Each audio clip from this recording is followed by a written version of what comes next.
Hi everyone, welcome to Faith Friday. My name is Father Sam Kachuba. Here we are 2 weeks into the month of November, so that means that I started No Shave November like 3 years ago.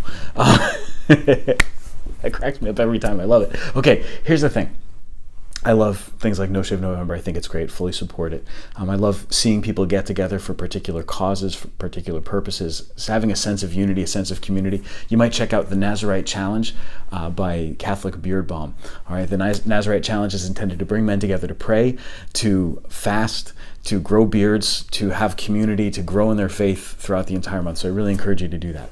Something that struck me, we had an All Saints Day party here at the parish, and a couple of the kids came in and they had beards drawn on their faces. And I thought how cool that was. And you know, they're trying to imitate the saints, so they're dressed up as their favorite saint, and they drew a beard on their face, and it was cute, you know. But here's the thing. When we're children, we play at something, and then it becomes a reality later on in life. So you draw a beard on your face, and then later on you can actually grow one. And it's really cool when you're finally at that point when you can grow one. But as a kid, of course, it's perfectly fine. You're painting one on your face, or you're wearing a fake one. When we play, what we're playing is not the reality. It's a game. But it's getting us ready for that reality. So think of a kid, you know, playing in the backyard, playing wiffle ball or something. He's not really a professional baseball player, but in his mind he's imagining, you know, playing professional baseball. And then every professional baseball player, they were once that kid in the backyard playing wiffle ball.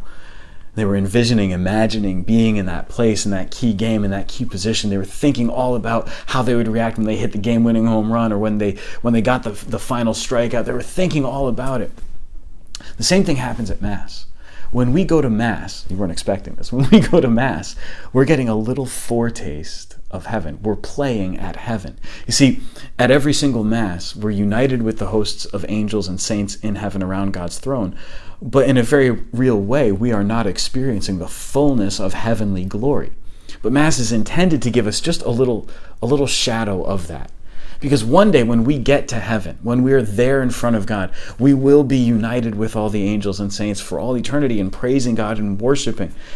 Mass is just that little foretaste. So during the month of November, as the Church invites us to pray in a special way for the dead, I want you to pray at Mass this week. Pray that those who are deceased would share in the fulfillment of what the earthly liturgy is. The earthly liturgy is that foretaste of heaven. But in heaven, the liturgy in its eternity is perfected, and we really worship God face to face. So pray that all of our beloved deceased would share in that worship, not just one day, vaguely in the future, but even here and now. We pray for our dearly departed, that they would have eternal rest, and that God would welcome them into his heavenly kingdom. God bless you.